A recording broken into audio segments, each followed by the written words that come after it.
Hello, ladies and gentlemen, boys and girls, college football fans across the nation and around the world. This is Tim May with the Tim May Show. You can see my co-pilot over there, Matt Wilhelm, able-bodied former great linebacker at Ohio State, national championship linebacker, Super Bowl linebacker, Green Bay Packer, assistant coach now at Lakewood St. Ed's, which happens to be one of the powerhouses of high school football, not only across the nation but around the world. But Matt Wilhelm, welcome once again to the Tim May Show. Good to be with you, Tim. Thanks for having me. Absolutely, man. By the way, did you guys win over the weekend? We unfortunately made a trip down to Cincinnati to play Moeller. It was a back and forth football game. We did lose 35-30. But again, I think the feeling from both sides, as they are, I think 8-1 now, is that they're in Region 4, we're in Region 1. We would both have to somehow continue to battle through the playoffs, get out of our region, win a game versus the 2 and 3 region, and then see each other potentially for a rematch in the state championship. But with the competitive aspect of the game, it was an overlying feeling that there was a good chance, as long as we stay healthy, take care of our business, that we'll see each other again. Two oil tankers headed at each other in the Suez Canal. You couldn't That's ask for right. more. And Right. boy, you guys have played like this isn't about Lakewood St. Esmond, might as well be. You guys have played a competitive schedule to say the least, right? Absolutely. Like and I know St. Ignatius, our rival up here in Northeast Ohio, has also played a very, very challenging schedule, Yeah. but probably the best schedule in the state of Ohio. And this week is no slouch again. We're going to play Archbishop Hoban, who happens to be, I believe they're 7-2, got beat by Massillon in the last year's state championship game of Division II. So another great challenge. Sam Greer's got an Ohio State offer. Elbert Hill's got, a corner's got a bunch of offers. They've got a great running back who's got, 6, 7, 8, 9 guys with, Power 5 Division I offers on this football team. So very big challenge and kind of like not necessarily a must win as we're kind of like in the playoffs, but Yeah. there's nothing better than that winning feeling, getting out healthy as you head towards the tournament. I was going to say, man. And so that dovetails really well into what we're going to be talking about here for the next several minutes, ladies and gentlemen. A really good team coming off a loss, but now Ohio State has had a week to lick those wounds. And Ryan Day admitted, man, yeah, take some time. That was a tough loss in all kinds of ways. I mean, from the way Ohio State maybe played at times in that game, in that 32-31 loss at Oregon, but also the way some things were sort of taken from them, from an officiating standpoint, one way or the other. You can argue that till the cows come home. Bottom line is they got beat 32-31. And, in a year when Ryan Day's motto, for want of another term, was leave no doubt, obviously there are doubts about this team. But first, I wanted to ask you, Matt, uh, what should be the Buckeyes mindset now coming out of the off week? You understand what I'm saying? The Sure. the off week, you're sitting there, like we said, licking your wounds. Some guys, like Josh Simmons, left tackle, is probably lost for the season, so you don't have him anymore. You've got Zen Mikowski who went in for him. Whether he ends up being the starting left tackle remains to be seen. There's a shuffle. There could be a shuffle on that front line, but there were some things that had to be done just mechanically to get things straight again. But just psychologically, what should be their mindset coming out of the off week? That's behind them. Absolutely, that it's behind them, that they've reviewed it probably at nauseum, either personally and collectively with their position group, and then even more so offense defense. They understand the mistakes that were made. They are going to probably had worked through practices during the bye week, and will continue to work to fix those. I think they're going to accentuate the things they did well. I also believe that at least as it pertains to the National Football League, where you're always going to get, a bye week, and then maybe if you're, we hope you have that first run by in the playoffs, is an opportunity to self scout. Look at the data of Jim Knowles' play calling and Chip Kelly's play calling, specific formations, any type of tendencies, because balance from an offensive defensive standpoint, when you're marrying, coverage versus pressure, or run versus pass, or have you developed a tendency on a specific hash of a call that you like or formation that you like? Because teams now have a staff of analysts reviewing those things and just develop a report and give that report to the coaches, and then the coaches then work diligently to create a game plan to take advantage of you. Yeah. I can't necessarily say Well, I can't necessarily say those things exist for the Buckeyes. I'm sure they do on a very small scale level through 5 or 6 football games. I do think uh, defensively, the Denzel Burke thing, not to just say, but go to a guy that was, gave up 8 receptions or 8 targets, 8 receptions, 170 some yards, and I believe multiple touchdowns, if I'm not mistaken. No pass breakups, no interceptions. So really got taken to the woodshed in this football game. How does he recover? How does the defense recover? I think Jim Knowles has to look, internally and then at his roster of guys of how they can pressure quarterbacks more. Um, but then I would also say, from a college football landscape standpoint, to your point that there's no undefeated SEC football team.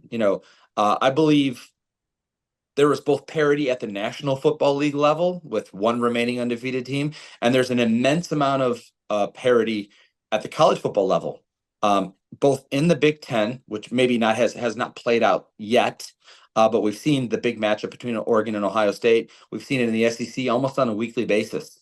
Texas, Georgia, Alabama, Tennessee, Alabama, Georgia, and the way that this new realignment is going to be so great for college football. And I think there's a new excitement within these matchups. Yeah. Of West Coast coming to the Big Ten country going out west, and the new ads into the SEC. So, but the one thing that I would also say, as it pertains to your question related to the Buckeyes and how do they move forward, and I'm not trying to say comfortable. I'm not trying to say that you're okay with it. Losing is losing, but there has to be an opportunity to go, well, we went toe to toe at this juncture with the number one team in the country. Yeah. Which is Oregon, after the Texas loss has now jumped up to the number one spots. You lost by 1. You did not play a clean game. You can look to the referees in certain situations and blame, but there's enough that you can look at yourself and go, we were in a situation to win the football game or to make that play, and we didn't. And let's just all hope as Buckeye fans that they fix those things and minimize those mistakes to actually leave no doubt. Yeah, let me ask you this. I mean, you're on football teams at every level, Pee Wee all the way up to. Were you ever a Pee Wee, by the way? I can't. I Yeah. was a Pee Wee. So Yes. here's the thing: you didn't win every football game you ever played. No. Again, I'm sure. Uh, you did, by the way, go 14-0. You're on a team that went 14-0 in 2002 and won the national championship. Crazy when you look back on that season. But how crazy it was, how many games y'all had the great escape. Y'all did Yeah. Houdini tricks to get out of at least 4, maybe 5. Even the national championship game went into overtime. But I digress on that point only to ask you this. In those, when you lose a football game as a football team where you've been rolling, does you look more vulnerable to everybody who's coming up on your schedule? Obviously, hey, they can be beat if we do this, if Sure. we do this. But do you feel more vulnerable yourself as a team coming off of a loss? And I say that keeping in mind that Ohio State hosts Nebraska this week. Nebraska thought it had put together a pretty good football team here under Matt Rule finally, and then they get Then it went to waxed. Bloomington. They got waxed. It blew up in Bloomington, Yeah. 56-7. But so they've got their own wounds to lick, deep, deep gash wounds. But do you feel more vulnerable as a team when you've been beaten? If you follow my drift, I would say slightly. Again, most teams that are being very realistic have the expectations to go undefeated. And we as fans, yourself in the media, and I'm sure players and coaches can look at a schedule and kind of point to the big matchups. Oregon yes, was, I mean, we were talking about everybody, but also just with our eye kind of peeping over on Oregon, really, as we said, setting that table to have this big matchup.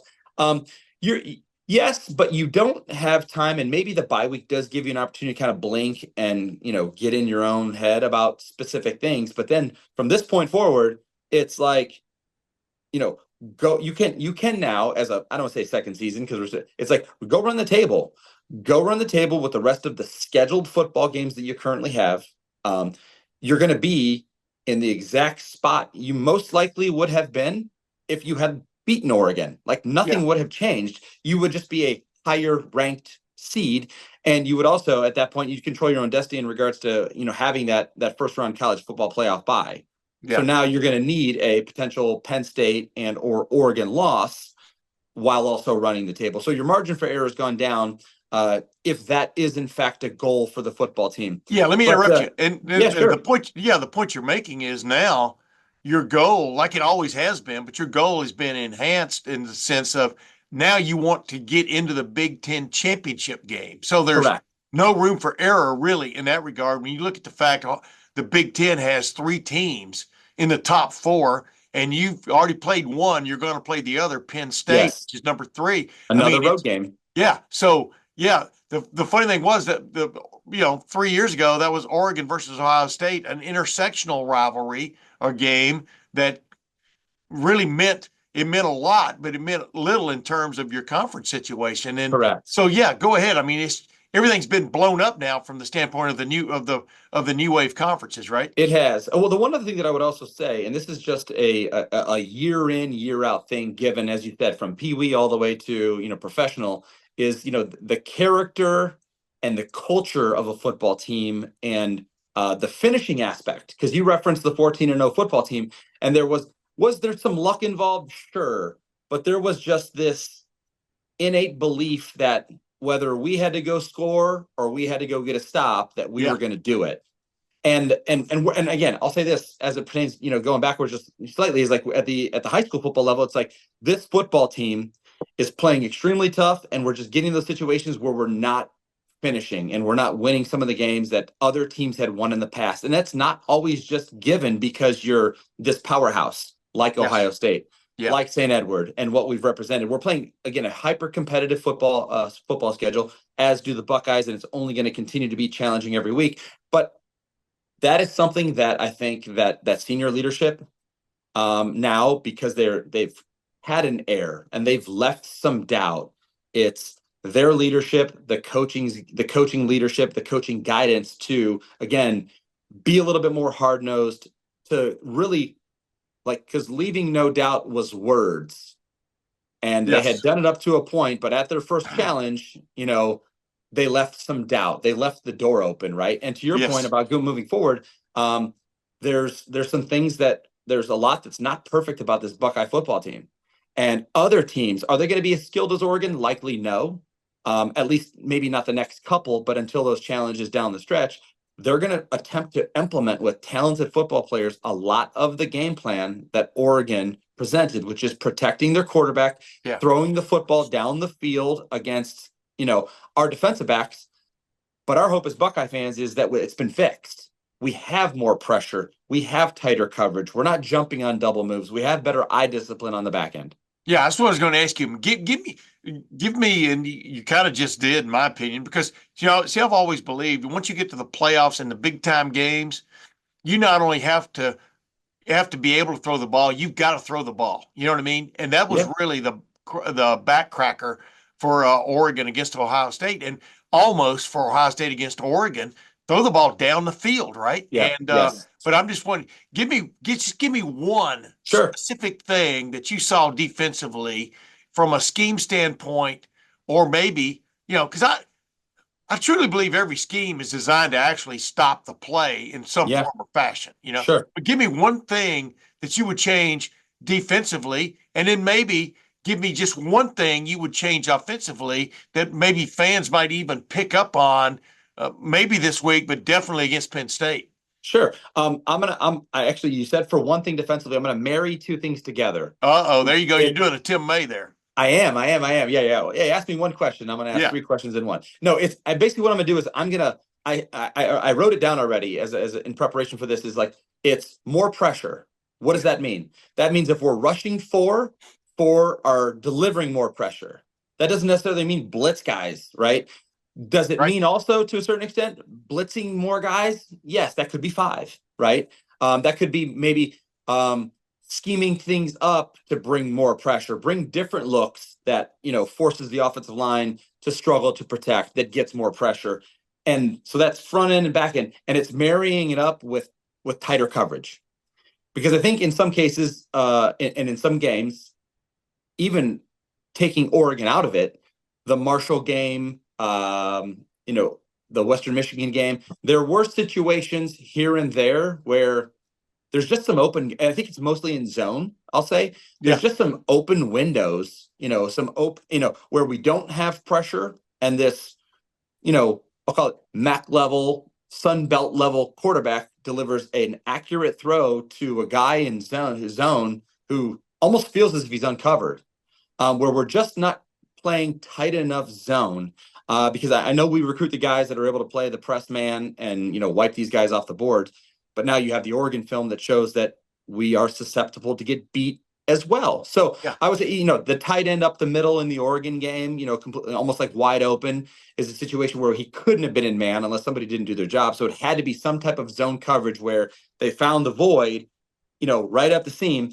So marrying more pressure and whatever that means, and tightening things up on the back end. That means, better eye discipline, playing proper technique in man situations, but then also in zone, tightening those, anticipating where those voids are in the zone and closing those windows with pressure up front and closing that up. They'll be playing like in a phone booth, which Yeah. is, the constrictive aspect.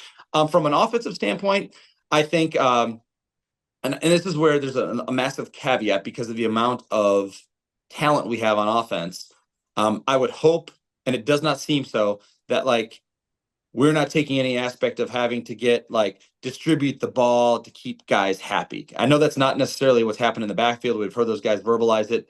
I think Jeremiah Smith is an immense talent, but I would also say, can he become the everyone knows where the football is going and he's going to deliver the play as a freshman in these big games? Yeah. I'm not quite there yet. He's made some amazing catches. He's been a vital part of this offense. I think that the Carnell Tate, Ibuka, and Jeremiah Smith blend, and using that each week and using them as chess pieces, not just we're going to line this guy up and we're just going to throw him the football, and we're going to do it, and it's just going to work.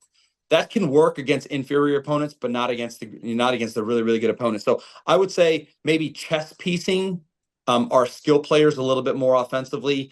And as we, to your point about Simmons being out, is how quickly can we, be cohesive up front offensively to where the protection's great and we can actually chess piece, with our wide receivers and even G. Scott, but then also buckle down and run the football. Because that's a big part of Big Ten football.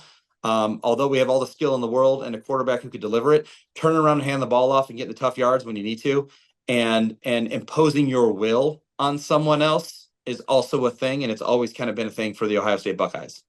Dude, if I'd have told you that your top three teams in the Big Ten at this point, literally Ohio State's halfway through its season, but only played three Big Ten games. But the top three would be Oregon undefeated, Penn State undefeated, and Ohio State with one loss. There are three teams in the top four of nationally, with Oregon number one, Penn State three, Ohio State four.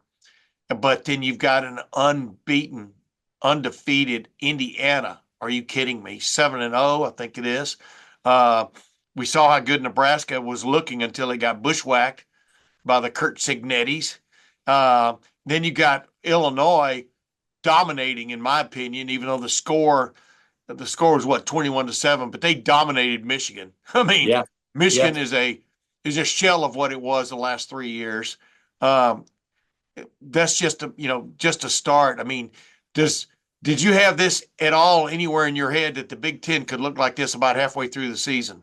Well, I would say it would be no surprise, and I'll just use it, say top eight. Yeah. Top eight, not top five, but top eight, that Oregon, Penn State, and Ohio State would all be inside that top eight. Yes. And I also think that, and it's great that the writers and the coaches see how talented Ohio State is, saw how competitive that game was on the road to lose by a point with an opportunity to win it multiple, almost like multiple times to if certain, dominoes kind of or chips fall. Yeah. To respect Ohio State and their talent and that game and the way in which it went enough to just drop them, and keep them inside the top five. I do think, and this is the one thing I said maybe in preparation for Minnesota, I'm not Minnesota. I'm sorry, Michigan State is, Yeah. Jonathan Smith, first year head coach, brings in a bunch of guys, brings in a bunch of portal guys, changes the culture, marries new facilities with new energy, and it just all kind of like it just all works, right? That was what I was like a concern playing Michigan State, especially going from from Marshall to Michigan State from a talent level. But I think Indiana, Kurt Cignetti, what I love about him is, opening press conference, the man just goes, someone asked about winning and culture, and his response was Google me. Yeah. Everywhere I've been, I've won, and everywhere he's been, he's turned, flipped from, 2-9 to 9-2 in a conference championship, and then defends that championship. And then he goes from Elon, to JMU. JMU does what he does in JMU and leaves that program with the cupboards full. Does he take some kids to IU? Absolutely. But Coach Chesney, who's there, at JMU, has Yeah. continued the winning because of the culture created by this man. So I think it's impressive. I think for Ohio State coming out of a bye, and as much as we want to say, putting something on film being used against Ohio State, now we have an immensely talented, rested Ohio State football team who's got all the film in the world of Indiana dominating our next opponent, Nebraska.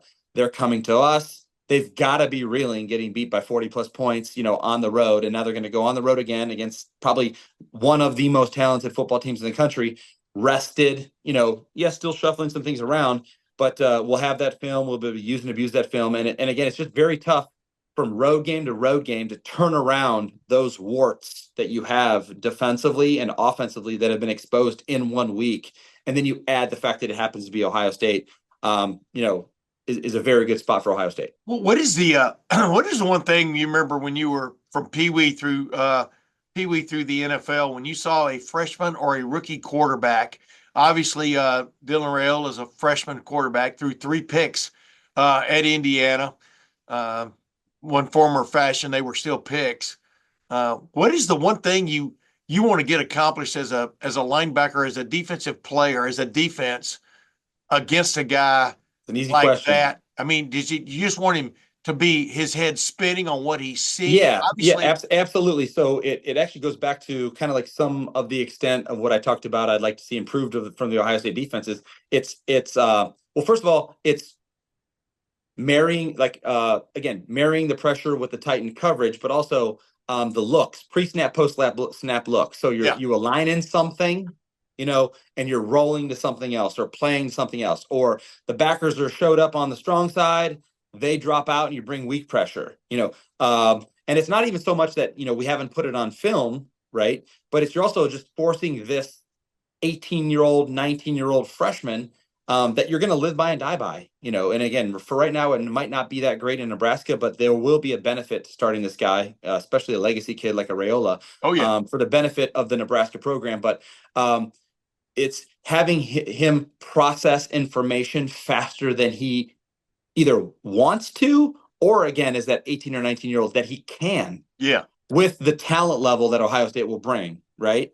yes. So, and this is nothing against IU, but we're going to be more talented than an Indiana football team, just the way it is, regardless of their record, regardless of what Cignetti's done there, is where we should be more talented on the back end, on the front end. So it's marrying up those looks, bringing pressure, showing coverage, and then, we play coverage and bring pressure, and vice versa. So that's the challenge we have this week. And truthfully, as a defensive player, you're drooling and licking your chops when you get that opportunity against a young quarterback to hit him, to rattle him, but then also force him into some bad throws via that pressure and that tight coverage where you get PBUs, kill shots, and interceptions. Yeah, it's funny because I'm watching Matt Rule's team there at Nebraska coming in this weekend, and the thing is, I can see it is improved.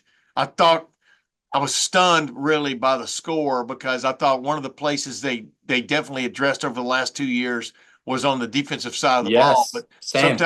sometimes a team gets you going, rolling downhill, and there's nothing you can do about it, right? They've got the plan and you don't. But what I like about Matt Rule at Nebraska, just like I like about Kurt Cignetti, Google Matt Rule, but leave out the NFL part, right? Yeah. Sure. Temple and Baylor, he got it done, man. This guy knows how to coach.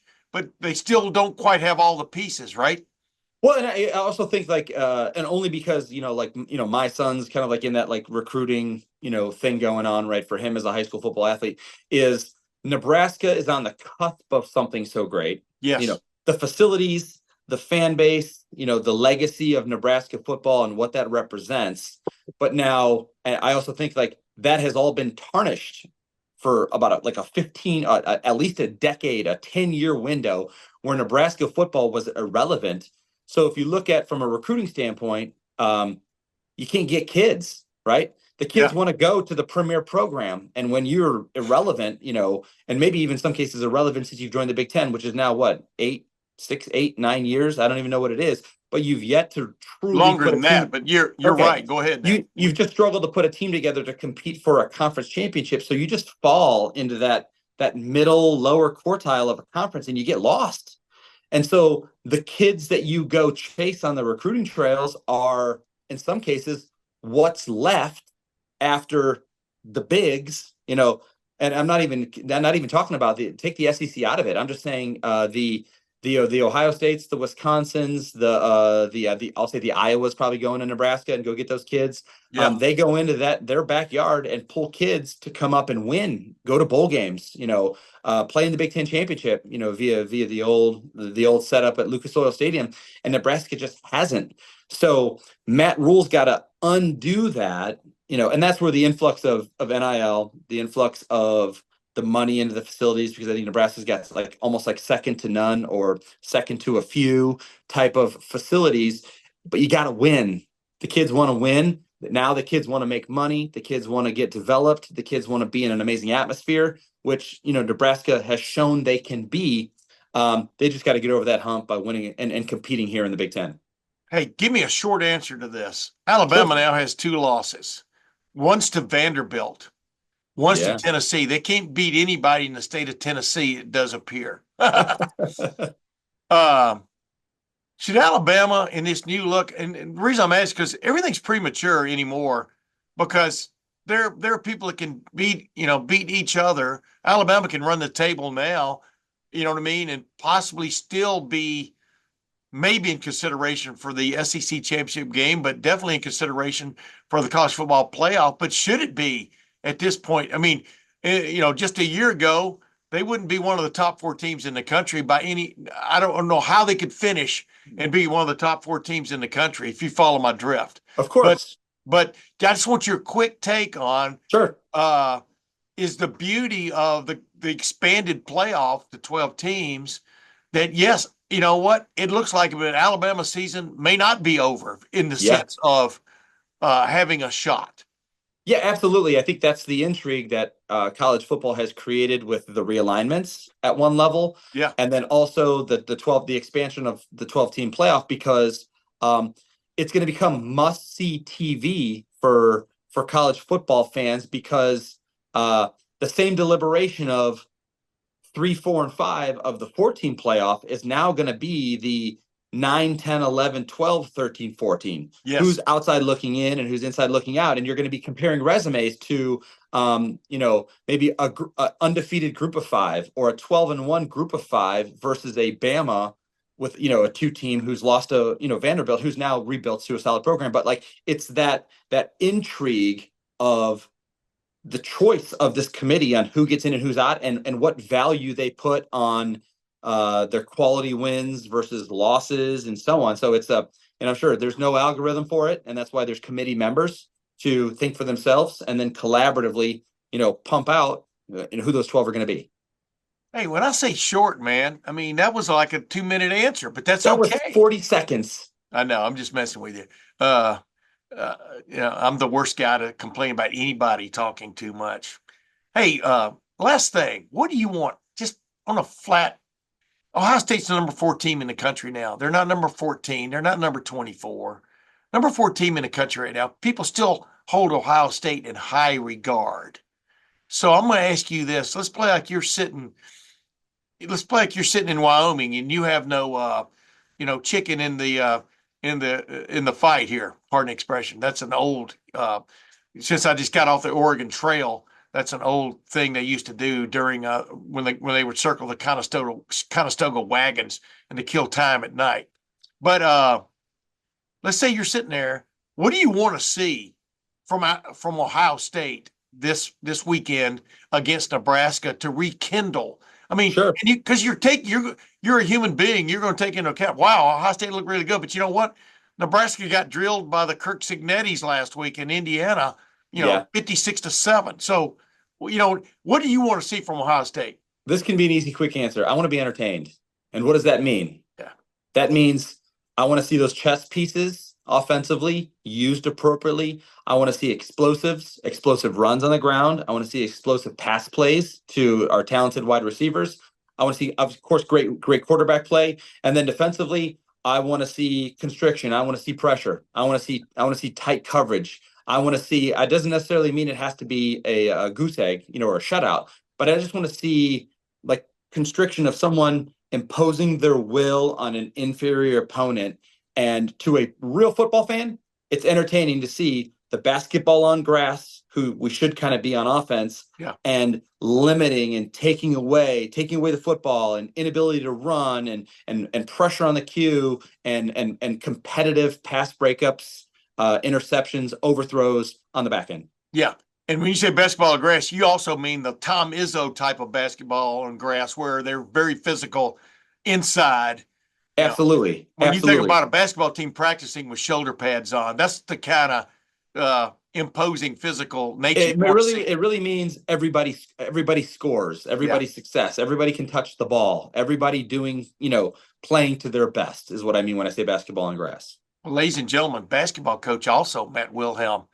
Matt, once again, man, you knocked it out of the park on the Tim May show. And appreciate it, brother. That's why we have you batting cleanup and lead off. Anyway, but ladies and gentlemen, hey, we'll be back to chop up the Ohio State and Nebraska. Did they play basketball on grass? Did they become a boa constrictor on defense? There you go. All those kind of things, and to look forward to really Ohio State's next probable top 4 showdown game. Are you kidding me? In 3 weeks, the trip to Penn State next week. But until then, speaking for Matt Wilhelm, this is Tim May. We will see you then.